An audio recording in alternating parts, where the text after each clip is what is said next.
दोस्तों नमस्कार, मैं आपका दोस्त सी रमन कुमार। आज का टॉपिक है TDS under section 393 sub section 2 of the income tax act 2025 when purchasing property from an NRI.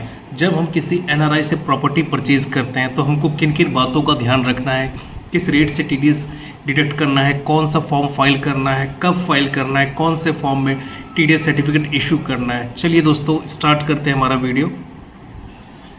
दोस्तों जैसा मैंने लिखा है कि navigating TDS under section 393 sub section 2 of the act. यहाँ एक्ट हमारा पुराना वाला नहीं है, 2025 है। जो पुराना एक्ट था, पुराना जो एक्ट के अंदर सेक्शन था 195 था।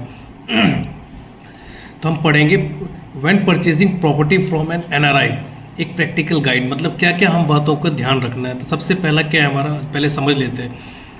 कहा गया है कि when buying property from a non resident Indian, अगर आप कोई रेसिडेंट इंडियन किसी एनआरआई से बाई करता है प्रॉपर्टी, तो उसको क्या करना है, you must deduct tax under section 393(2) of the new income tax act 2025। तो आपको उस प्रॉपर्टी, जो आपने उस प्रॉपर्टी के लिए उसको पेमेंट किया, उस पर टीडीएस जरूरी है काटना, मस्ट डिडक्ट अंडर किस सेक्शन में, 393 सब सेक्शन 2, जो कि हमारा पुराना रहता था सेक्शन 195 पुराने एक्ट के हिसाब से। तो किन किन बातों पे ध्यान रखना है, पहला क्या है, की पॉइंट मैंने जैसे बना रखा है कुछ, you must deduct tax on the total sale price. जो प्रॉपर्टी की वैल्यू है, जिस वैल्यू पे आपने प्रॉपर्टी बाई की है, जो उसकी सेल प्राइस है, उस पर आपको टीडीएस डिडक्ट करना है। जैसे हमारे रेसिडेंट के केस में, अगर रेसिडेंट सेलर है तो वहाँ हमको 50 लाख की थ्रेशोल्ड लिमिट मिलती थी कि अगर इससे कम, इस 50 लाख या उससे कम की प्रॉपर्टी है तो आपको कोई टीडीएस नहीं काटना। लेकिन एनआरआई के केस में ऐसा कुछ नहीं है। अगर आप उसको एक सिंगल पेनी भी दे रहे हैं, 1 रुपये भी दे रहे हैं, तो उस पर भी आपको section 393 sub section 2 of act के अंदर टीडीएस काटना है। तो मैंने ये लिखा है, there is no 50 lakh minimum threshold, TDS apply starting from the very first rupee. ठीक है, आओ अब अगला चलते हैं हम, एप्लीकेबल टीडीएस रेट क्या होगा उस पर। तो ये थोड़ा कंफ्यूजिंग है, लेकिन आपको समझना है। आशा करता हूँ ये समझ आ जाएगा आपको आराम से। जो एप्लीकेबल टीडीएस रेट कैसे डिसाइड होता है, TDS rate depend upon the how long the NRI held for the property before is selling. अब जो टीडीएस का रेट डिसाइड होता है कि जो एनआरआई है उसने प्रॉपर्टी को कितने दिन तक होल्ड करके रखा है, उसके हिसाब से। मतलब यहाँ कैपिटल गेन के प्रोविजंस आते हैं हमारे।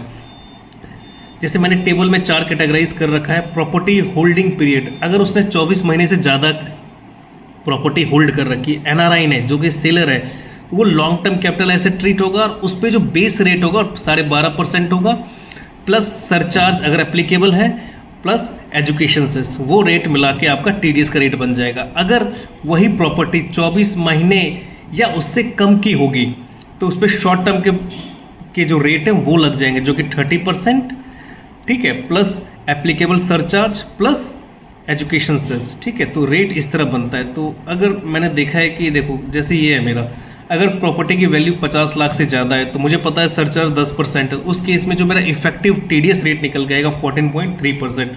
अगर 1 करोड़ से ज़्यादा है तो 15% सरचार्ज है, उस केस में जो इफेक्टिव टीडीएस रेट आएगा वो 14.95 आएगा। ये लॉन्ग टर्म कैपिटल एसेट की बात मैं कर रहा हूँ, या लॉन्ग टर्म कैपिटल गेन की। और टाइम लाइन है, जो अगला टाइम लाइन है कि जब हमने टीडीएस डिडक्ट कर लिया, रेट डिसाइड कर लिया, अब कब जमा करना है, deduct the TDS at the time of paying any advance. कोई भी पैसा आप उसको पे कर रहे हैं, आपको टीडीएस डिडक्ट करना है, चाहे वो एडवांस के फॉर्म में हो, चाहे किसी भी फॉर्म में, चाहे इंस्टॉलमेंट के फॉर्म में, तो आपको डिडक्ट करना है। Deposit the deducted amount with the government with in 7 day from the end of the month in which you deducted. जिस महीने में आपने उसका काटा है टीडीएस, उसके नेक्स्ट मंथ में आपको 7 तारीख तक गवर्नमेंट को वो पैसा जमा कर देना है। जैसे एग्जांपल के लिए मैंने कहा कि अगस्त 26 में मैंने वो उनका टीडीएस काटा है एनआरआई का, तो मुझे 7 सितंबर तक उसको गवर्नमेंट को जमा कर देना है।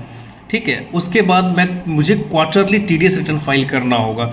फॉर्म का नंबर है 144, और उस फॉर्म फाइल करने के बाद हमको टीडीएस सर्टिफिकेट इशू करना होगा फॉर्म 131 के अंदर। आशा करता हूँ दोस्त ये छोटा सा वीडियो आपको आसानी से समझ आ गया, आपने भी समझा, टाइम दिया, उसके लिए धन्यवाद। जय हिंद, नमस्कार।